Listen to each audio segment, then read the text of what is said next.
Alright, magandang araw po sa inyo lahat mga ka-review at welcome back dito po sa ating munting channel Pinas News Review, kung saan re-reviewin po natin ang mga mahalagang balita dito po sa Pilipinas. At ngayon nga po mga ka-review natin, no?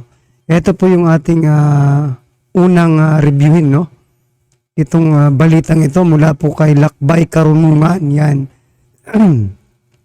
Tulong mula sa US dumating na sa Israel. Yan, ha? Good news po yan.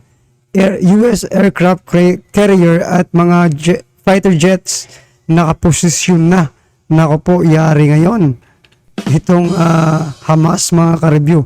Pupulbusin na kaya ang mga Hamas? Well, anyway, tingnan po natin mga ka-review natin, ha? Dito po sa balitang ito. Pero bago natin simulan yan mga ka-review natin, kung bago ka pa lang at di pa po nakapag-subscribe sa ating munting channel, please don't forget to subscribe at i-click na rin po ang bell notification para updated ka po sa lahat ng ina-upload sa ating reaction video mga ka-review natin, no? At huwag kalimutang i-subscribe yan, si Lakbay Karunungan.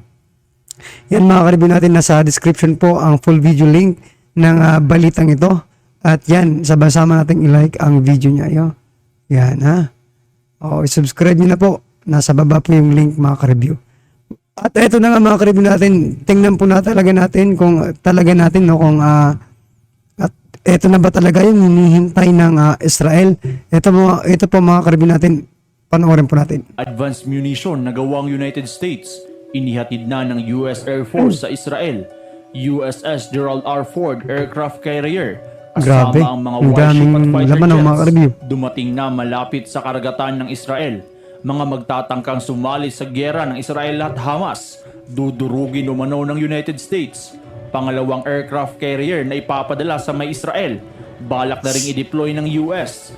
Ang mga bagay na ito ang ating pag-uusapan sa video na ito. Sige nga. Kaya kung bago ka pa lang sa ating channel, ay huwag kalimutang mag-subscribe at pindutin ang notification bell para updated ka sa mga karunungan na ating pagsasaluhan. Dumating na mga kalakbay sa airport ng Israel ang unang eroplano ng United States na may daladalang mga advanced American-made ammunitions na siyang gagamitin ng Israel Defense Forces sa pag-atake sa Gaza Strip at ang pagdepensa sa kanilang bansa. Habang ang US Aircraft Carrier Strike Group ng US Navy mga kalakbay ay dumating na sa katubigan malapit sa Israel bilang mandato ng Presidente ng Estados Unidos upang tumulong sa Israel kung sakaling mayroong bansang sumausaw sa gyera na nangyayari sa Israel at Gaza. Ayon sa Israeli military mga kalakbay, lumanding na kanina ang unang cargo plane ng US upang magbigay ng mga supplies, kagaya ng mga air defense, bala at iba pang military aid para puksain ng Hamas armed group ng Palestine. Ayon sa military ng Israel, ang mga kaloob na armas ng US ay mga advanced weapons na siyang dudurog sa mga kalaban nila. Habang ang aircraft carrier na USS Gerald R. Ford kasama ang buong strike group nito ay dumating na sa Eastern Mediterranean Sea upang maging backup ng Israel kung sakaling may sumasaw sa bakbakan na nangyayari sa Israel at Hamas. Kasama ng US Navy aircraft carrier USS Gerald R. Ford ang 8 squadron ng mga fighter jet at support aircraft. Kasama din ng strike group mga kalakbay ang 2 Ticonderoga class guided missile cruiser at 4 na Arleigh Burke class guided missile destroyers. Nagsidatingan na rin mga kalakbay ang deployment ng US Air Force F-15, F-16 at A-10 fighter jets malapit sa Israel. So yan mga ka-review, isa lang yung tumulong sa Israel, pero ang dami naman ang dala doon sa mga Hamas mga ka-review, sa Palestine mga ka-review, Palestine-Israel na mga ka-review natin.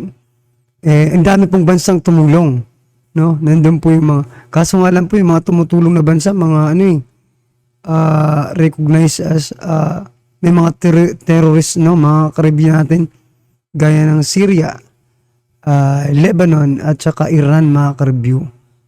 Diba? Mga sikat yan na mga bansa ng mga terorista. Diba? Pero dito po sa atin, sa Israel mga ka-review, nakikiatin na rin ako kasi may mga OFW yung nandun mga ka-review natin, no? O dito po sa Israel. Isa lang po, pero tingnan nyo naman. Ang daming dala. Siksik na siksik. Kaya kailangan gumanti na talaga. Kasi, di ba, pinagtutulungan na eh. Ang pagdating ng mga pwersang ito na may mataas na kakayahan sa rehiyon ay isang malakas na sinyales ng pagpigil kung sino mang aktor na laban sa Israel ay sasamantalahin ng digmaang nangyayari, sabi ng US Central Command Head General Michael Eric Corilla sa isang pahayag. Unang inihayag ng Defense Secretary Lloyd Austin noong linggo na ang US aircraft carrier ay lalapit sa Israel bilang tugon sa Palestinian militant group na Hamas na naglunsad ng malaking pag-atake sa bansang Sinimulan nyo Israel. kasi. Sa ngayon mga kalakbay ay nagkakaroon ng pagpupulong ang mga military officials ng US kung magpapadala ba sila ng dagdag na aircraft carrier strike group Sige, na padala kayo. pangungunahan ng USS Dwight D. Eisenhower. Pag dumating na rin mga kalakbay ang pangalawang aircraft ng US, ay paniguradong mas malakas na pwersa ang hatid nito na talagang nakakatakot sa Middle East, kaya't magdadalawang isip ang may galit sa Israel na tumulong sa Hamas. Antabayanan pa mga kalakbay. So yan mga karibyo natin, talagang good news po yan para sa Israel, no? At para rin sa atin kasi may mga tayo dun eh, may mga kababayan tayo nandun sa Israel, mga karibyo natin, na mga OFW, di ba? Kailangan pong maligtas sila at maging safe, no? Matransfer sa ibang lugar kung saan sila safe, or kung di kaya makauwi sa Pilipinas, mga karibyo natin, no? Nang ligtas, right? Ano po ang yung reaction dito sa tulong ng US, no? Napakarami po. So kayo po ba nasisiyahan or nalulungkot? Ano ba? Sa Hamas ba kayo o dito sa Israel? Well, anyway, lahat po tayo may kanya-kanyang opinion, mga ka-review. Yung akin lang po, mga ka-review natin, kasi may mga OFW po tayo sa Israel. So ito mga ka-review natin, panoorin po natin. Huwag pong kalimutan i-subscribe si Lakbay Karunungan, mga ka-review natin. Dito naman po tayo sa isa, mga ka-review natin, no? Dito kaya Aerial TV, mga ka-review natin. Ito, grabe gantihan, no? Grabe gantihan. Yan. Presidente ng Estados Unidos nagalit sa pag-atake sa Israel. So yan mga ka-review, galit na po si President Joe Biden. Dito sa kaliwat ka ng pag-atake ng iba't ibang bansa, no? Nakaanib ng Palestine dito sa Israel, no? Kaliwat kanan nilang pag-atake. So ito mga ka-review, pakinggan po natin. Talagang nagalit na ba itong si Joe Biden, si President Joe Biden, no? Ito mga ka-review, huwag na po natin patagalin. Ito na po. So in this moment, we must be crystal clear. We stand with Israel. You know. We stand with Israel. And we will make sure Israel has what it needs to take care of its citizens, defend itself, and respond to this attack. So, subscribe nyo po, Aerial TV, no, mga You know, ka-review. there are moments in this life, and I mean this literally, when the pure, unadulterated evil is unleashed on this world. The people of Israel lived through one such moment this weekend. The bloody hands of the terrorist organization Hamas, a group whose stated purpose for being is to kill Jews. This was an act of sheer evil. More than 1,000 civilians slaughtered, not just killed, slaughtered in Grabe. Israel. Among them, at Nakakakilabot. least 14 American citizens killed. Parents butchered using their bodies to try to protect their children. Stomach-turning reports of babies being killed. Entire families slain. Young people massacred while attending a musical festival to celebrate peace. Women raped, assaulted, paraded as trophies. Grabe mga ka-review, nakakilabot po yung sinasabi ni President Joe Biden, mga ka-review. Naninindig po yung balahibo ko, mga ka-review, dun sa sinasabi niyang mga nangyari sa Israel. Lalo na yung mga bata, no, mga ka-review, nako. Families hid their fear for hours and hours, desperately trying to keep their children quiet to avoid drawing attention.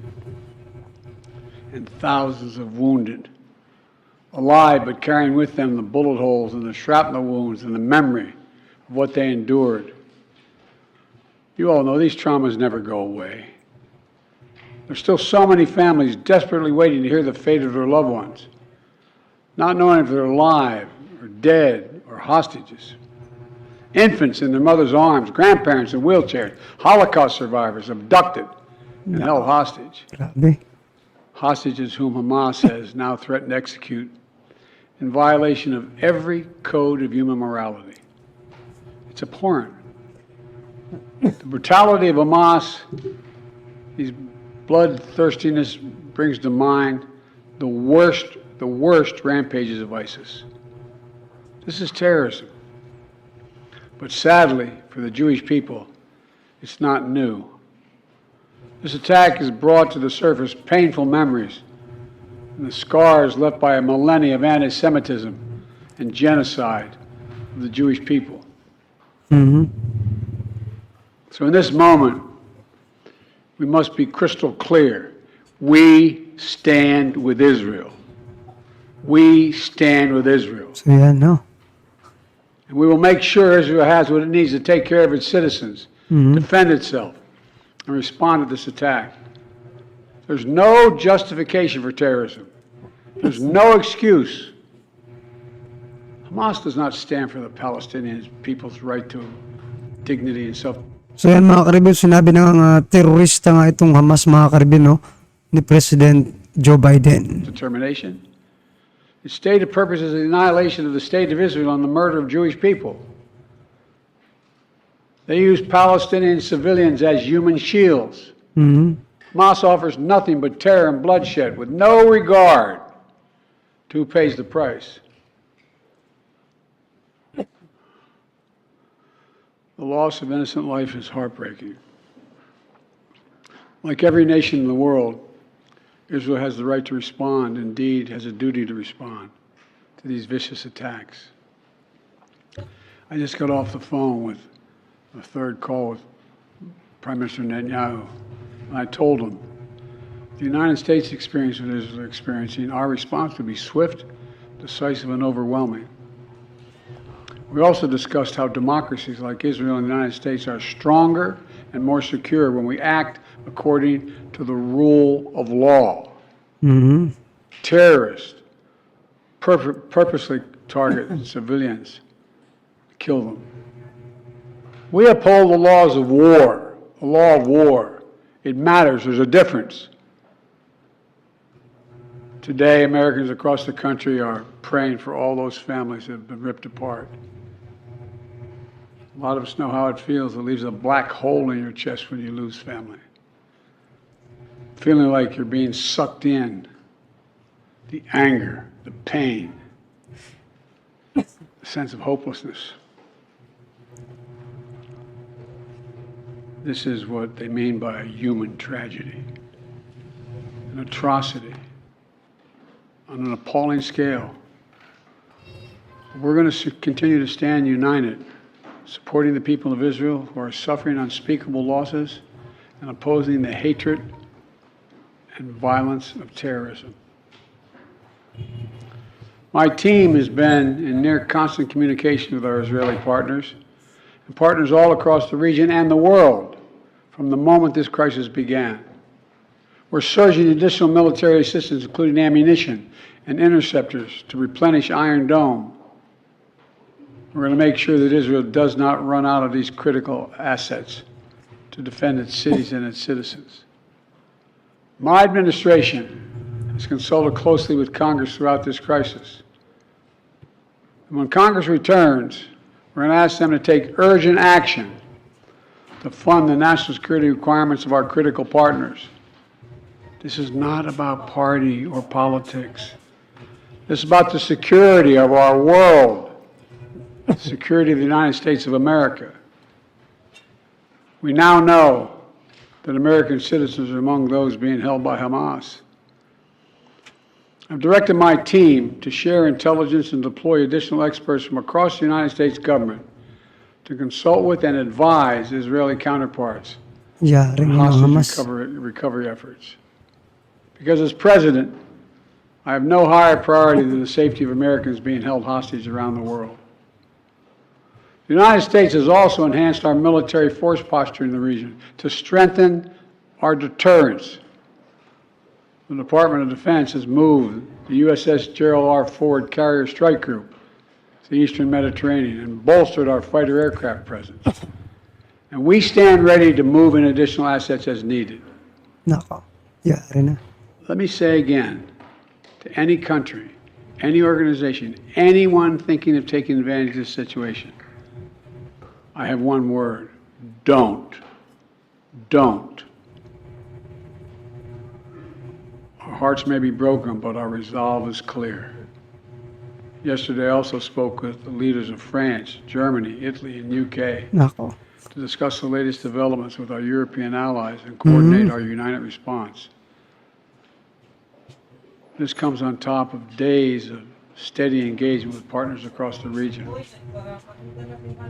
We're also taking steps at home. In cities across the United States of America, police departments have stepped up. Security around centers of Jewish life. The Department of Homeland Security and the Federal Bureau of Investigation are working closely with state and local law enforcement and Jewish community partners to identify and disrupt any domestic threat that could emerge in connection with these horrific attacks. So yan mga ka-review, no, yung point lang dito ni President Joe Biden, hindi niya papapayaan yung Israel na ganun-ganunin lang, di ba? Kasi terorista na ang turing niya sa mga Hamas, no? Marami po yung, di ba, yung mga sinabi niya kanina, no? Yung mga nagpe-festival ng mga bata, di ba? Nadali ng missile. No. Yung mga Amerikano din daw. At saka, 'di ba, yung lola na wheelchair, yung mag-anak na hinostage, maraming ginawa na kalokohan yung Hamas, mga review. Marami sila 1,000 plus, no, ang namatay doon sa kanilang pag-atake. So yung mga ka-review talagang nakakilabot, no. Pero ngayon, may pag-asa na po kasi nandun na po, no, yung tulong na sinasabi ni President Joe Biden ng US, no. Nandun na po sa Israel. Nako, ngayon bantay-bantay na lang kayong mga Hamas kayo. Dudurugin na po kayo. Kasi mali po ang yung ginawa, no. Dapat kasi maraming di ba? Nakakilabot yung sinabi kanina ni Well, anyway, mga ka-review naman po yung reaction, di ba? Dito sa sinabi ni assurance na ito, di ba, mga ka-review natin? Assurance na po ito na talagang ito na ang tulong na sinasabi ni President Joe Biden, mga ka-review. So, ano naman po yung reaction? I-comment lang po sa baba para at least alam po ng ating mga kababayan ang inyong nararamdaman na yung reaction dito sa issue ito, mga ka-review. Alright mga ka-review, kung bago ka pa lang at di pa po nakapag-subscribe dito sa ating munting channel, please don't forget to subscribe. At i-click na rin po ang bell notification para updated po kayo sa lahat ng ina-upload sa ating reaction video. Yan mga ka-review, huwag niyo pong kalimutang i-subscribe din po si Lakbay Karunungan at si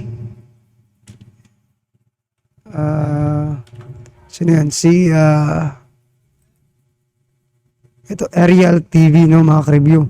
So, subscribe nyo na po. Nasa description po ang mga link ng kanilang mga channel. Right, mga ka-review, maraming salamat po.